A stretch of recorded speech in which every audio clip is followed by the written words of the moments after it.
We watched bad musicals this time. Really bad ones. Really bad ones. We all had to choose a bad musical. 3 bad musicals, and oh my god, dude, I just ripped my earbuds out. So I'm not laughing. It's okay if you do. This is the moment. We're gonna go ahead and start with Xanadu. Yeah. Brought to you by Mr. Giannopoulos here. I've always wanted to see Xanadu. I know I have heard of it, and I knew it had to do with Greek mythology, and I knew it had starred Olivia Newton-John. I knew it had something to do with roller disco, and I knew it was supposed to be terrible. I gathered the boys together, and we watched it at my house. This movie is not streaming. Nobody is making money off this movie, so I had to rent it. So I spent $3.99. But I'll tell you, the quality on Apple TV was impeccable. It was gorgeous. And Alex, you just got a new TV too, so we got to Maiden Voyage. It really made it look like shit. No one's watched 4K Xanadu except for the 3 of us. Yeah, we've seen it. Supposed to. Achievement unlocked. We did it. Yeah, and it looked great. We saw every bad special effect brilliantly. So Xanadu, a really angry hippie painter. You know, who was that actor, John? He's from the Warriors. That guy is Warriors. Yeah, the Warriors guy. Johnson. He played a hippie dude who either worked or lived or both with a bunch of other hippies, and their job was to paint album covers and enlarge them to hang in record stores. This is back before there were copy machines and easy ways to print things. I guess they used to have to hand paint advertisements for albums. That's what's going on, right? Yeah, the dude. Yeah. It actually seems like a pretty cool job. But in this movie, he was working for the man, apparently. His boss was this angry rich guy who... Disgruntled artist. Yeah. He was an ex-artist. So, he was painting an album, and the guy was like, paint it like the album. He was like, oh, but the details are better in my head, or how I saw the girl. And he was like, no, do it like I say. And he's like... Tuesday's Wednesday with you, man. We'll never connect. We'll never get.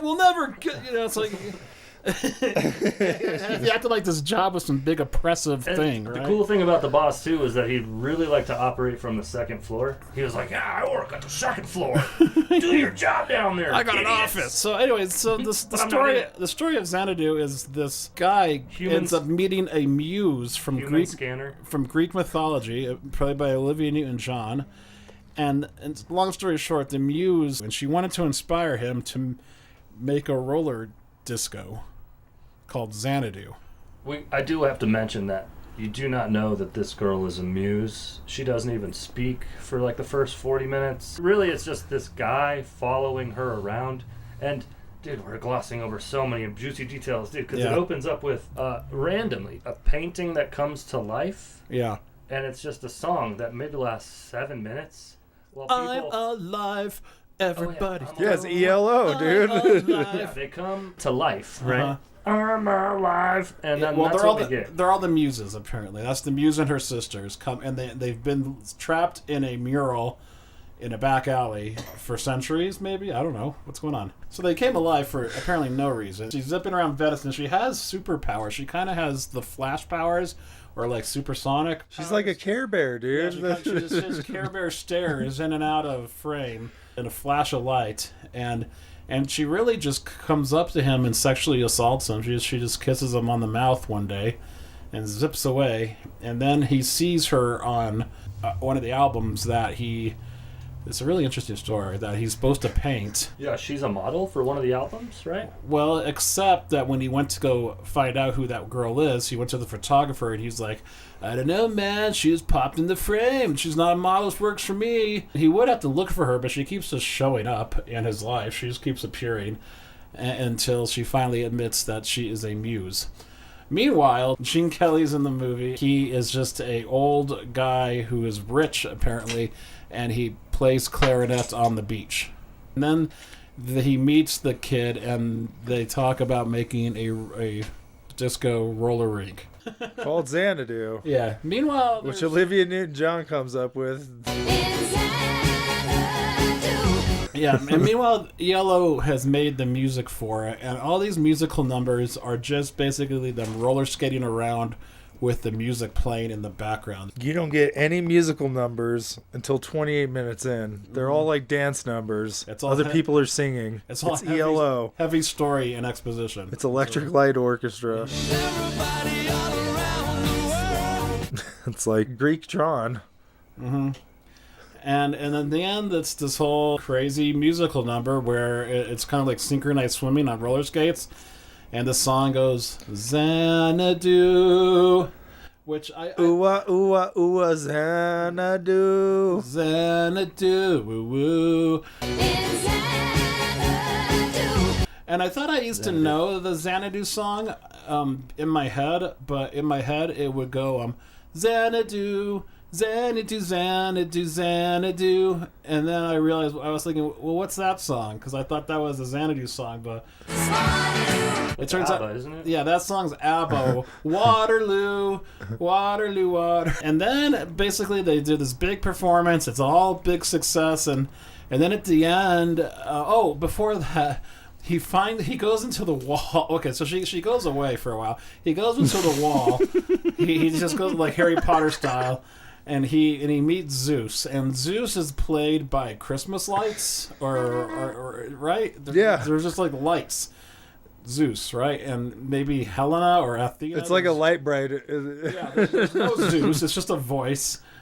and he begs Zeus to let him fall in love with the muse. And he's like, no, that's not how things are done.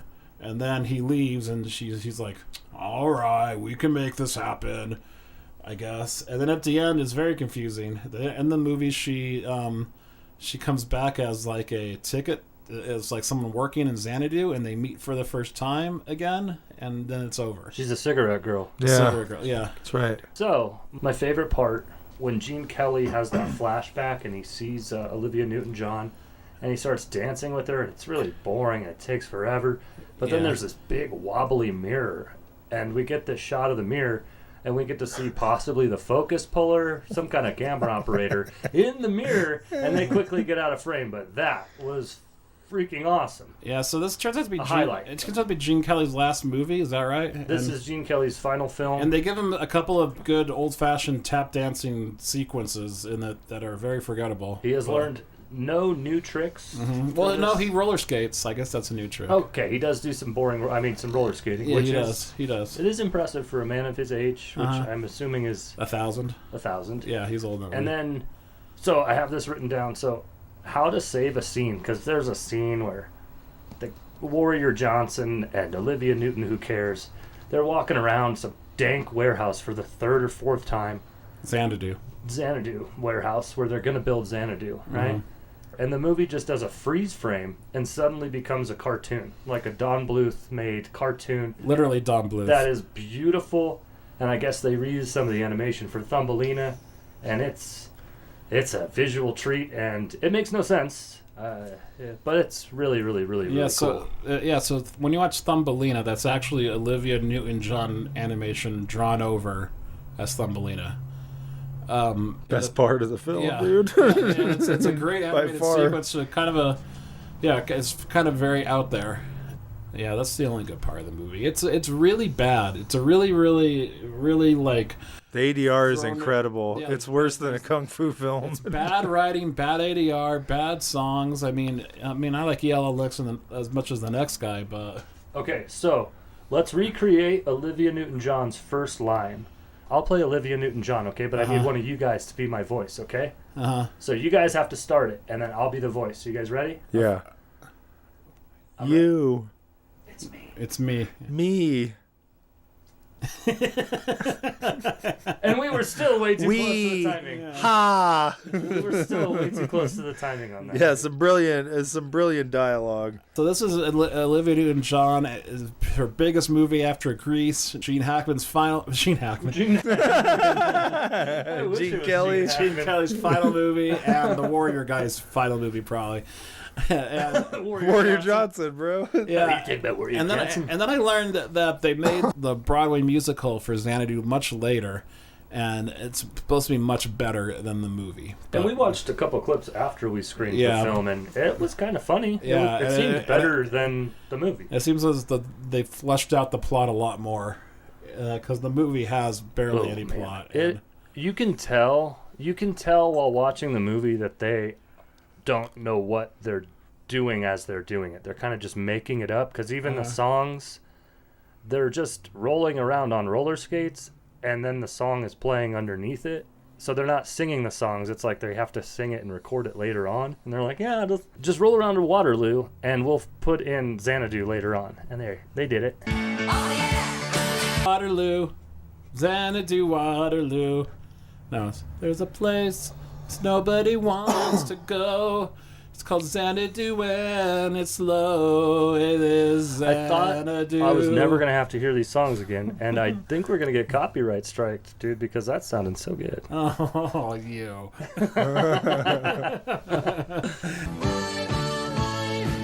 So towards the end, when he's thinking like, where is she? I love her and she's gone. How can I get back my lady friend lady? Mm-hmm. And he roller skates to Venice. So I think we found the source of Barbie. I think Greta Gerwig was a fan of Xanadu because he roller skates to Venice, where she came from, and then he finds a mural and jumps into it like Mario 64. Mm-hmm. So Barbie just like deletes the jumping into the picture part, and they just go there. So that was stupid. I think Xanadu is it's time for a more modern remake for modern audiences, and Lizzo should play the muse. Oscar Isaac plays Warrior Johnson. Yeah, he was like an old has-been that can play Gene Kelly's part. Oh, dude, Channing Mickey Tatum. Rourke. My name is Jeff. Xanadu. God, that movie dragged on so long. It did. It was 90 minutes even, and it felt Like 2 hours. Remember there was like a solo song Olivia Newton-John just stood there and sang while there was like glow around her, and it lasted like 6 minutes. Mm-hmm. I can't even tell you what song that was. It was just on and on. What was your movie, Evan? Well, no, we got to Don't go. skip me, dude. Don't skip. Oh. We got to go him. The Pirate movie, which came out in 1982. Oh yeah. And coincidentally, I kind of cheated because I grew up watching this movie a lot with my sisters. Yeah, I never So, heard of it. Let me just say I really enjoy this movie. It's kind of a spoof of The Pirates of Penzance, which is a musical I don't know about, but it opens with this really nerdy girl. We know she's nerdy because she wears glasses, and she wears a gross plaid shirt. Fucking nasty. Yeah, and flannel.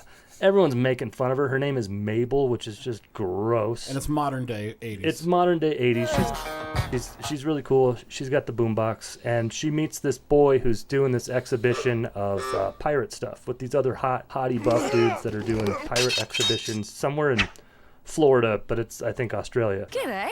His nips are out. His nips are out. He's looking cut. It's a dude from Blue Lagoon, and he's a little bit older now. You can tell he's been around the block. His hair is looking beautiful. And he gives... Cherub hair. Cherub hair. And Mabel's rocking the sexiest mullet I've ever seen in my life in this motion picture. She's got that Zool mullet. It is gorgeous. He chooses her out of the crowd to do this exhibition and teach her how to sword fight. And she says, "Olay," and he goes, "No, hottie, it's touche." Because he can see through. He's like a Freddie Prinze Jr. kind of a guy. So kiss me. And he can see through the glasses, right? So he's feeling it. He's smitten with Mabel. So he invites Mabel for a little pleasure cruise to go to some island for a little skinny dip or something. He doesn't say that part. But he says, "Hey, why don't you bring all your friends?" Oh, hey, why don't you bring a few of your friends along? It's gonna be great fun. Don't want to miss out. And they're all bitches. So we cut to the next day. She's product placement McDonald's. She's got all these freaking bags of McDonald's and her boombox. She's bringing the food. She's bringing the tunes.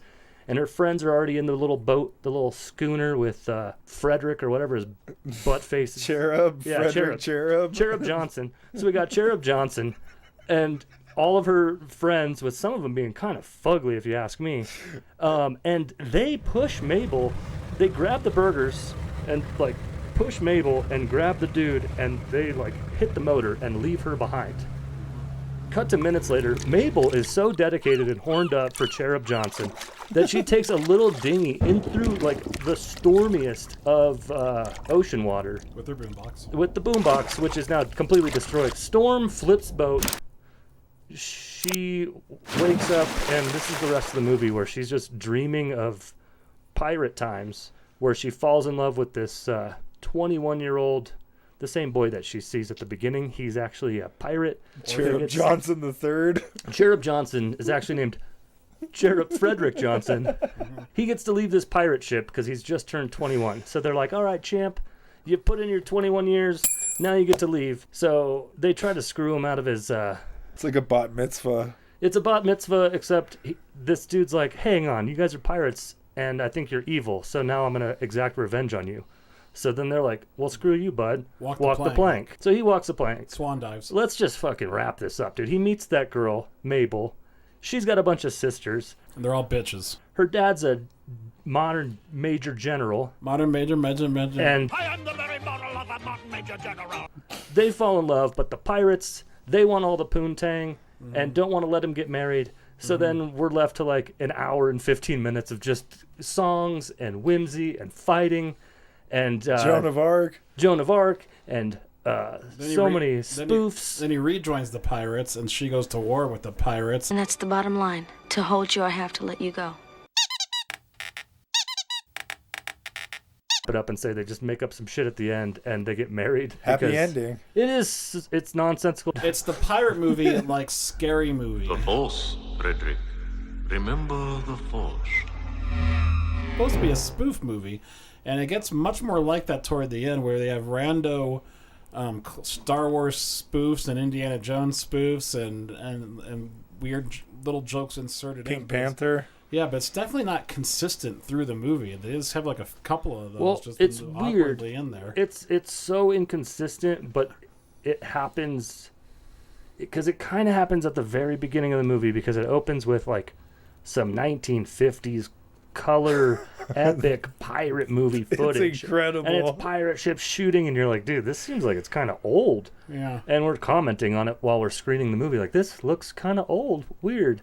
And then it's just somebody in the movie watching an old movie on a TV. And so it's also weird because it's a spoof of Pirates of Penzance, which is a Gilbert and Sullivan like ancient musical like from the 1800s, and they've made a movie around the same time. Around 1982, I swear there's another movie called Pirates of Penzance with Kevin Kline that I've seen. But this movie is like Gilbert and Sullivan wanted to make a spoof of their own movie, because some of the songs are straight out of Pirates of Penzance, but with the lyrics changed up a bit. Their version of spoofing Pirates of Penzance is to just over-sexualize and innuendo everything. Yeah. At the 100%. end of every sentence, it's, well, that bag is pretty full. And it's like, not as full as my bag, baby. I was rooting for this couple. There's a fantastic codpiece in this too. man. Well, when it first came up, the Pirate King has his codpiece, his jewel-encrusted codpiece. And at first I was like, that is bizarre, but I didn't realize it was a spoof movie when it first appeared. But I guess it's all trying to be funny, though. It's like, it was supposed to be an exaggerated codpiece, right? Yeah, definitely. Yeah, so. Well, and there was a nice little Mike Tyson shot where his codpiece thong was riding up his back a little bit. So one thing we should mention, there's another animated sequence in this movie. Oh, that's right. Yeah. We're rocking. But it's and rolling. Yeah, and so there's a couple of songs that are definitely not in Pirates of the Penzance. They're bangers. At one point, they're very much 80s pop music is going on, and at one point they find they copy the treasure map off the Pirate King's back, which is That's right. And then they go to the ocean and they find the treasure in this 80s pop animated fish sequence, and that animation wasn't Don Bluth. It was not as good. It was like weird 70s animation you would see on like 70s Sesame Street. The quality wasn't as good as the Xanadu animated quality. There are some times watching this film that it feels like Mel Brooks likes it. Dude, they're doing all the sex jokes. Why didn't they just put the lightsaber where his dick is? This makes you It's appreciate right there. Mel Brooks, because this, Robin Hood Men in Tights and Spaceballs, they have their corny parts, but this movie's all corny. It's here's the funny Here's part. the butler coming out of the water, dude, that's with the best Blue part. Lagoon drinks. Oh, yeah, that's that part. That's definitely the funniest gag of the whole thing. And then he goes back into the water. The pirate movie, instant classic. I loved it. It was fun. Well, I'm glad I experienced it. Thank you, Unc. This whole thing looks like a Yeah. Happy Gilmore heaven Yeah. dream sequence part. People were influenced by this movie in the collective consciousness, even if they haven't seen it. I can like taste it. I like this movie. It is definitely rough. It gets harder to watch as it moves on. What was your musical for this one, Evan? Evmon. I did Cats 2019, Uh-huh. and oh boy, yeah, a really rough one. And explain the plot. Okay, I will explain the plot. I'm not going to take a long time on this because this is how I understood it because I was very confused. So the story is a cat is abandoned in the streets of some city reminiscent of like Paris. In the midst of all this, Jellicle songs and Jellicle cats, Jellicles are the Jellicles can, Jellicle cats and Jellicles do, Jellicle cats, Jellicle songs. I can't explain the plot when you're doing Jellicle. son of a bitch, dude. I got volume control. Go ahead. Like, all right. So anyway, she meets these Jellicle cats, and their whole purpose is to go to this Jellicle ball to sing their song and possibly be chosen to. One cat gets chosen to live the life they want to live. And in the midst of all this, Idris Elba, the villain, McCafferty, is disappearing all of these cats, so he has no competition, so he could steal the ascension to the life that you want, I guess. And that was Cats. I thought it was death. I thought they were descended into becoming reincarnated or something. From where the most deserving cat will be reborn into another life, so they can be who they've always dreamed of being. It's like a religious 5-year-old wrote this fucking movie, dude. How will they be chosen? By singing the song of themselves, of course. I am deeply concerned. Their behavior's not good, and their manners not nice.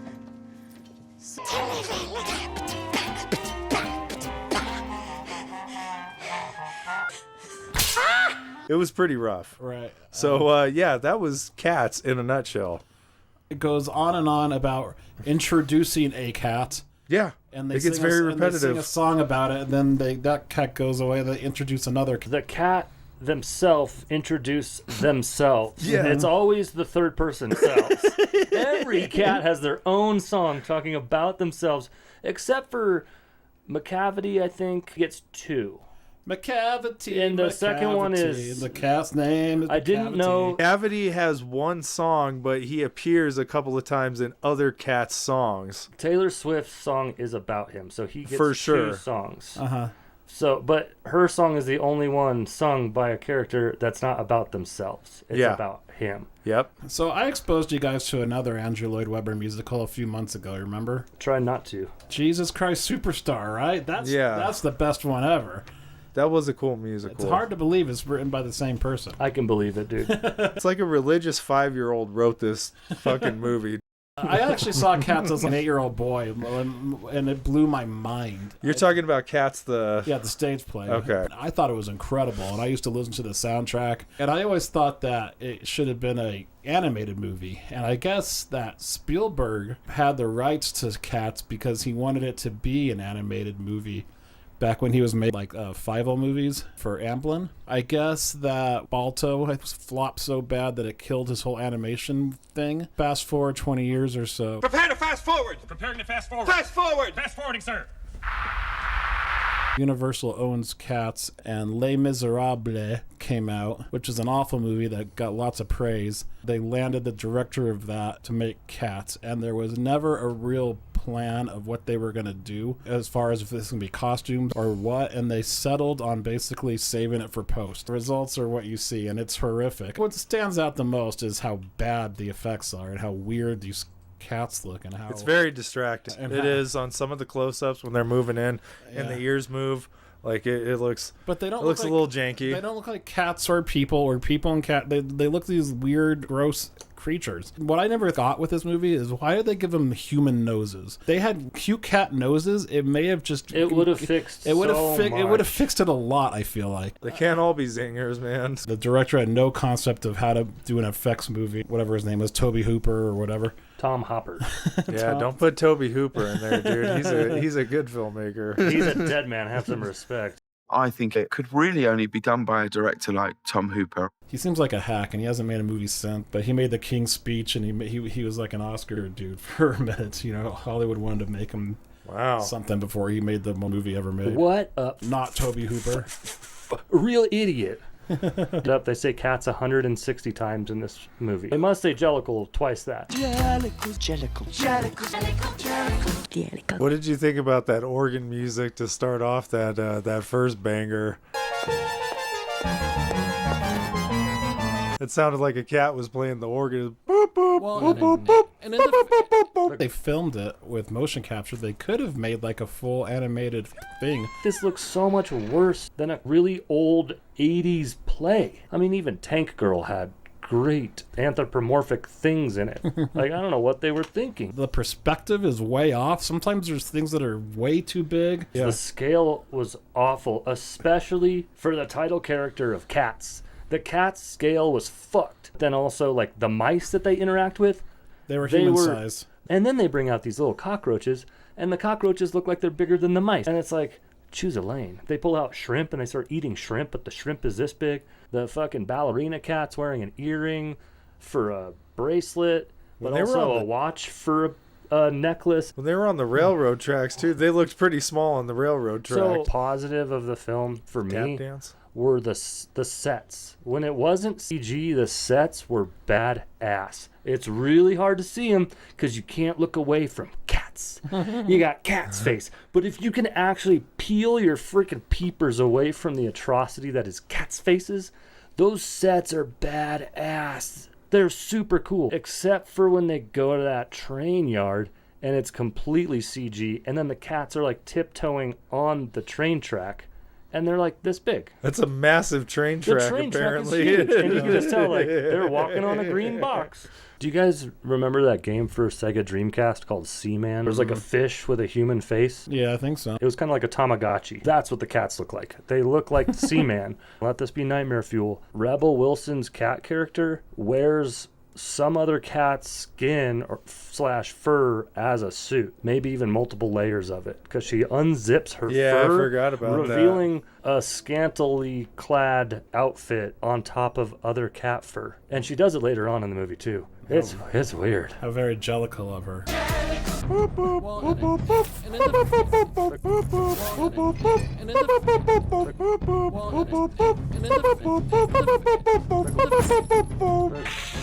Dame Judi Dench as the Cowardly Lion gets taken by Idris Elba. Ray Winston, his cat was actually cool. I didn't mind Ray Winston. Is that the magic cat? No, he was the one on the boat that was like, "Oi, it's me, Ray Winston. Okay. I'm Ray Winston playing myself, man. I'ma fuck you up." He's got like half an ear. It looked like he had makeup on him. He's like, "Oi, I'm here on the boat. I'ma fucking at your face." He was pretty good. I liked it a lot. And then Deuteronomy gets taken by McCavity with his magic book, turns her into fucking poop dust. They land on the boat. This fucking movie makes no sense, dude. Magic cats. They land on the boat with chains on them. And then it's up to Magic Mistopheles to get the courage. Can I sing that one? No. Oh, well, there was there ever. I got the fader right here. Here we go. So clever is magical Mr. Mistopheles. He's taking over our mics. Okay. So now it's up to this magician cat to get the confidence from the not lead cat. And the magician cat's supposed to be a cool character. So, in the movie, he's like annoying. So Kyle MacLachlan cat was like, "Hey, man, you got to use your magic powers." And then Magic Mistopheles is like, "But I'm so nervous. I don't know how to use my magic." Even though he's been using magic with confidence this entire film. Anyways, they sing this song forever. And up and fuck, he sucks. And then all of a sudden, it doesn't work. But surprise, Judi Dench is back. And it does work. And it is like, dude, who wrote this? It is Deus Ex Mistopheles. Yeah. Here comes God, or Magic Mike, Magic Kitten Mike. My name is Jeff. It was so wacky. And then how they take down the bad guy at the end is Griselda, old lady hag, sings memories. Dame Judi Dench says, you get to go to heaven. So she gets into a hot air balloon. She flies to cat heaven.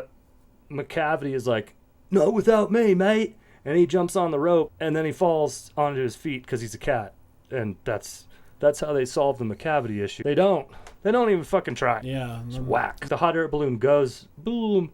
And then we're like, this movie's over. Awesome. Finally, we can go to bed. And then Judi Dench looks right at the camera. She looks right down the barrel of the camera and goes, I bet you thought I didn't like dogs. And say a cat is not a dog. Metaphorical cats. If you're going to make a Cats movie, I would have to say you would have to really tinker with the plot and make it more cohesive. And they did I don't know if they you did can everything save wrong. Cats as a movie, dude, honestly. That guy even got screenwriting credit. What the hell did he write? I think some things should just be left as live shows, man. All alone But in the moonlight. There was really no pros for me with Cats.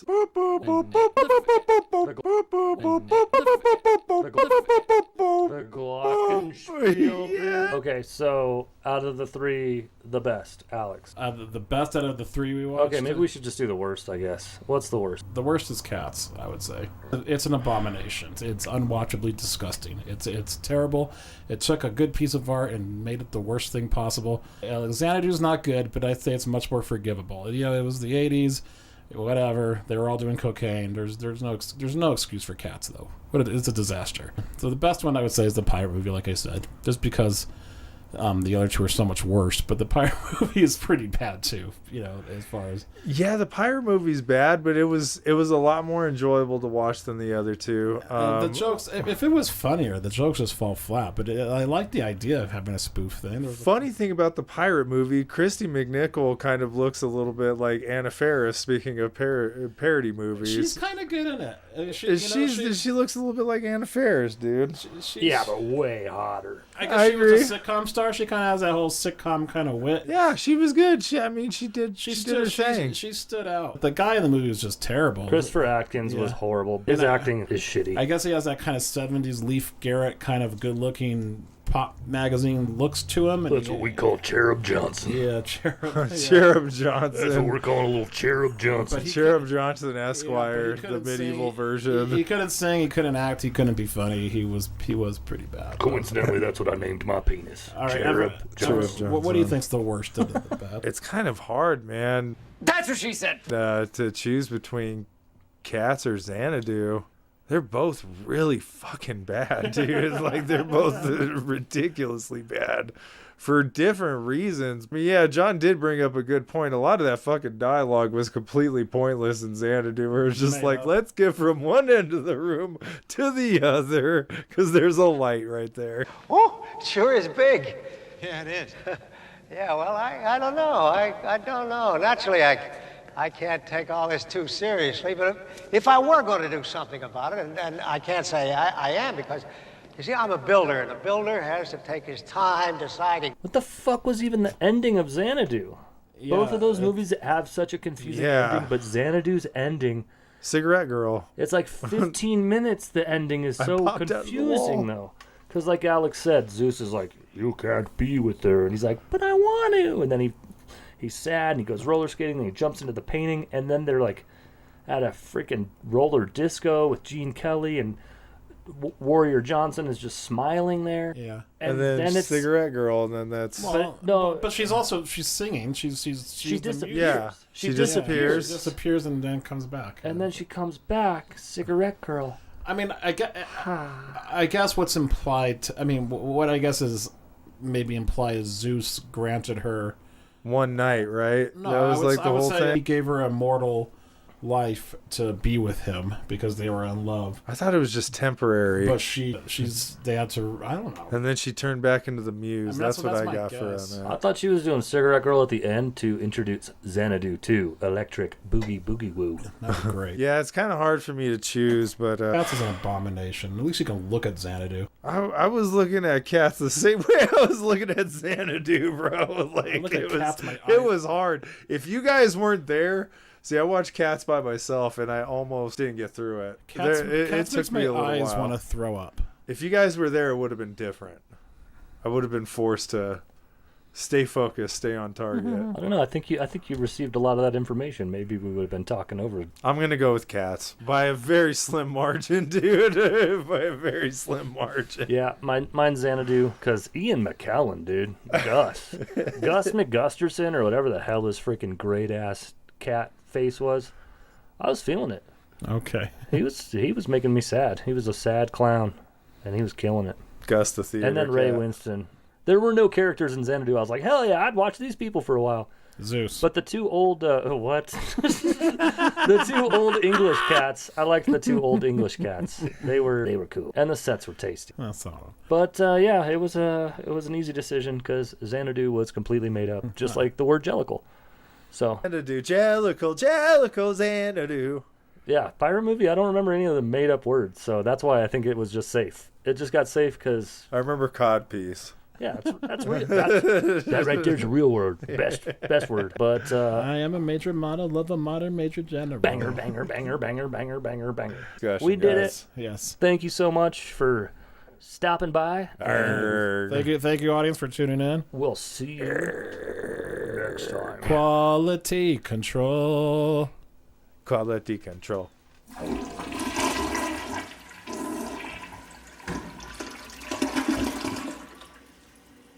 Arr.